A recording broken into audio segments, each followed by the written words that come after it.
Dear learner, welcome to my channel. Bharat की भूगोल की इस सीरीज में आपका पुनः स्वागत है। इस सीरीज में 10 मोस्ट आईएमपी प्रश्नों पर चर्चा करेंगे जो कॉन्सेप्ट बेस्ड प्रश्नों पर आधारित होंगे। जो विद्यार्थी UPSC civil service, state PSC, SSC एवं अन्य प्रतियोगी परीक्षाओं की तैयारी कर रहे हैं, ये उनके रिवीजन और ज्ञान को परखने के लिए बेहतर अवसर होगा।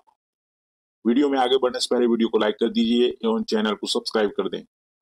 इस सीरीज के पुराने वीडियो को देखने के लिए प्लेलिस्ट में जाकर भारत की भूगोल को फॉलो कर सकते हैं। शुरू करते हैं आज का वीडियो और आज का विषय है चैप्टर 4 भारत का भौतिक स्वरूप भाग 3। शुरू करते हैं आज का प्रश्न 1। प्रायद्वीपीय पठार के संबंध में नीचे दिए गए कथनों में से कौन सा कथन सत्य है? 1. सामान्यतः प्रायद्वीपीय पठार की ऊंचाई पश्चिम से पूर्व की ओर कम होती चली जाती है। 2. प्रायद्वीपीय पठार के पश्चिमी एवं पश्चिमोत्तर भाग में काली मिट्टी पाई जाती है। तो कथन एक सही है क्योंकि प्रायद्वीपीय पठार की पश्चिमी से पूर्व की ओर ऊंचाई जो है कम होती चली जाती है। दूसरा कथन भी सही है, पश्चिमी एवं पश्चिमोत्तर भाग में काली मिट्टी पाई जाती है। तो इसका सही उत्तर होगा 1 और 2 दोनों सही। तो सी इसका सही उत्तर होगा और सही उत्तर है सी 1 और 2 दोनों।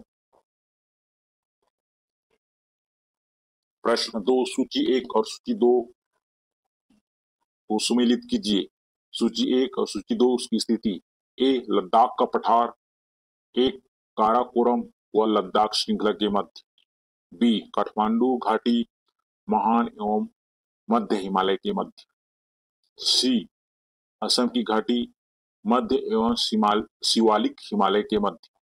डी. कुल्लू घाटी महान हिमालय व धौलाधर श्रेणी के मध्य। तो ये लद्दाख का पठार जो है काराकोरम व लद्दाख श्रृंखला के मध्य स्थित है, सही है।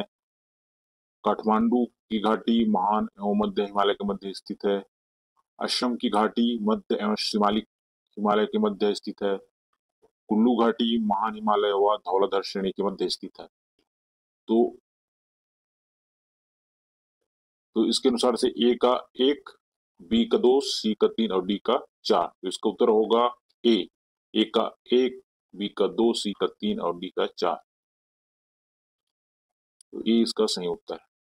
प्रश्न 3। महान हिमालय या आंतरिक हिमालय के संदर्भ में नीचे दिए गए कथनों पर विचार कीजिए। 1. हिमालय पर्वत श्रृंखला में यहाँ सबसे सतत श्रृंखला है। 2. हिमालय के इस भाग का क्रोड ग्रेनाइट से बना है।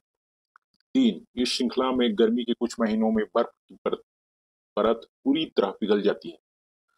तो सही उत्तर चुनना है। कथन 1 सही है क्योंकि यह सबसे सतत श्रृंखला है।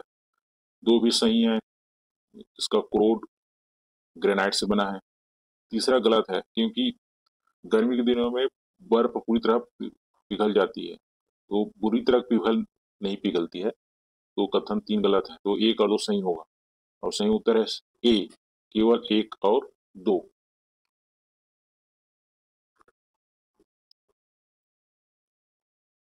प्रश्न 4।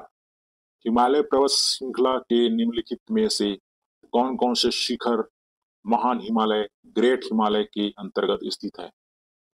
तो 1 Mount Everest, 2 K2, 3 Dhaulagiri, 4 Nanda Devi और 5 नामचा बारवा।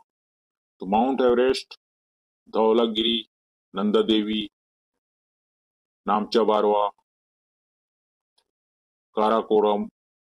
K2 काराकोरम जो है ट्रांस हिमालय में स्थित है। माउंट 1, 3, 5, 4 ये जो है ग्रेट हिमालय में स्थित है। तो K2 जो है ट्रांस हिमालय में स्थित है। तो 2 को छोड़कर सभी आंसर सही है। तो इसका उत्तर होगा सी 1, 3, 4 और 5 और सही उत्तर है सी 1, 3, 4 और 5। प्रश्न 5। उत्तरी मैदान के संदर्भ में नीचे दिए गए कथनों पर विचार कीजिए।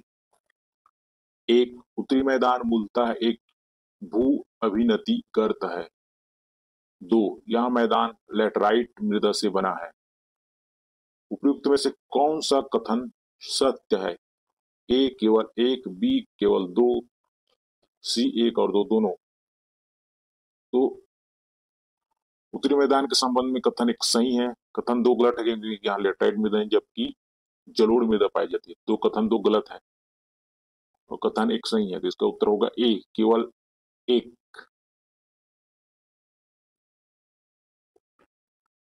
उत्तरी मैदान मूलतः एक भू अभिनति करता है, ये सही है, और यहाँ जलोढ़ मृदा पाई जाती है, तो कथन दो गलत है, तो इसका उत्तर होगा ए, और सही उत्तर है ए, केवल एक।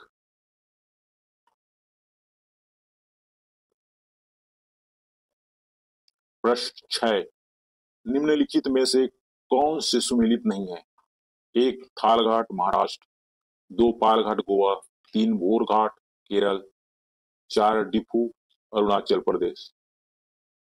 तो थालघाट महाराष्ट्र में ये सही है, पालघाट जो है केरल में है तो गलत है, बोरघाट महाराष्ट्र में है ये भी गलत है, डिफू घाटी जो है, डिफू दर्रा जो है अरुणाचल प्रदेश में, सही है। तो कौन सा सुमेलित नहीं है? तो दो और तीन सुमेलित नहीं है, पालघाट जो है केरल में है और बोरघाट महाराष्ट्र में, तो इसका उत्तर होगा केवल दो और तीन, तो बी इसका उत्तर होगा, बी केवल दो और तीन। देखते हैं इस प्रश्न का सही उत्तर, और सही उत्तर है बी, केवल दो और तीन। प्रश्न 7, मोनपा, डफला, अबोर, मिश्मी, निशी और नागा हैं।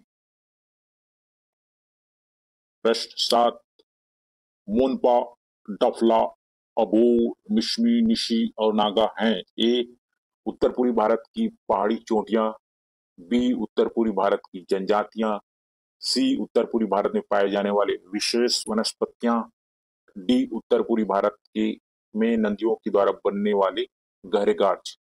तो मोपला, डफला, अबोर, मिश्मी, निशी और नागा जो है उत्तर पूर्वी क्षेत्र में भारत में पाई जाने वाली जनजातियां हैं, तो इसका उत्तर होगा बी, उत्तर पूर्वी भारत की जनजातियां, और सही उत्तर है बी, उत्तर पूर्वी भारत की जनजातियां।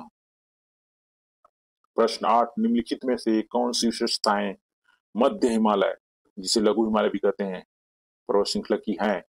एक, यह हिमालय पर्वत श्रृंखला सबसे अधिक असत है।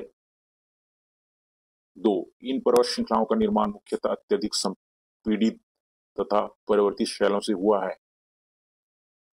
तीन, दून इस पर्वत श्रृंखला क्षेत्र की प्रमुख विशेषताएं हैं। तो कथन एक सत्य है, सबसे असत है, ठीक है, दो भी सही है, तीसरा गलत है क्योंकि दून जो है शिवालिक में पाई जाती है, मध्य हिमालय में नहीं पाई जाती है, तो कथन दो गलत है, तो इसका उत्तर होगा ए, केवल एक और दो, और सही उत्तर है ए, केवल एक और दो। प्रश्न 9, उत्तरी मैदान के संदर्भ में निम्नलिखित में से कौन से कथन सत्य है? एक, उत्तरी मैदान का सबसे अधिक भाग पुरानी जलोढ़ मृदा से बना है। दो, उत्तरी मैदान के बांगर क्षेत्र की मृदा में चुनेदार निक्षेप पाए जाते हैं।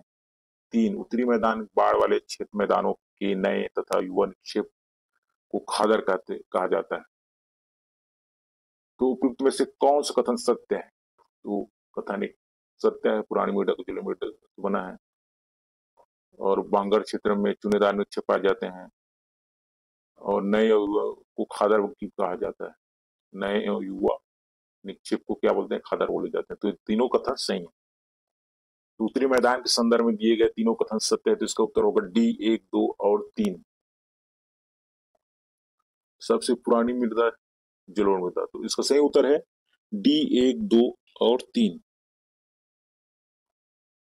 चलते हैं आज के अंतिम प्रश्न की ओर। प्रश्न 10, भारत के उत्तरी मैदान के तराई क्षेत्र के संदर्भ में निम्नलिखित में कौन से कथन सत्य है? एक, यहाँ क्षेत्र भाबर के दक्षिण में है। दो, इस भाग में भाबर क्षेत्र में लुप्त होने नदियां धरातल पर प्रकट होती हैं। तीन, दुधावा पार्क इसी क्षेत्र में पाया जाता है, स्थित है। तो कथन एक सत्य है, भाबर के दक्षिण में तराई पाया जाता है, सही है। भाबर क्षेत्र में लुप्त नदियां धरातल में प्रकट होती है, सही है, क्योंकि तराई क्षेत्र में पुनः प्रकट हो जाती है। दुधावा राष्ट्रीय पार्क जो है तराई क्षेत्र में ही पाए जाते हैं। तो तीनों कथन सत्य है, तो इसका उत्तर होगा डी। भाबर, तराई, खादर, इस प्रकार इसका सीक्वेंस है। तो सही उत्तर होगा इसका डी, 1, 2 और 3। और सही उत्तर है डी, 1, 2 और 3। इसी के साथ 10 प्रश्नों की यहाँ महत्वपूर्ण वीडियो समाप्त होता है। वीडियो पसंद आए तो वीडियो को जरूर लाइक कर दीजिए और चैनल को सब्सक्राइब कर दें। अपनी तैयारी को मजबूत बनाएं। पुराने वीडियो को देखने के लिए प्लेलिस्ट में जाकर फॉलो कर सकते हैं। रिवीजन करते रहें। मिलेंगे अगले वीडियो में नए विषय के साथ। तब तक के लिए आपको bye bye, all the best.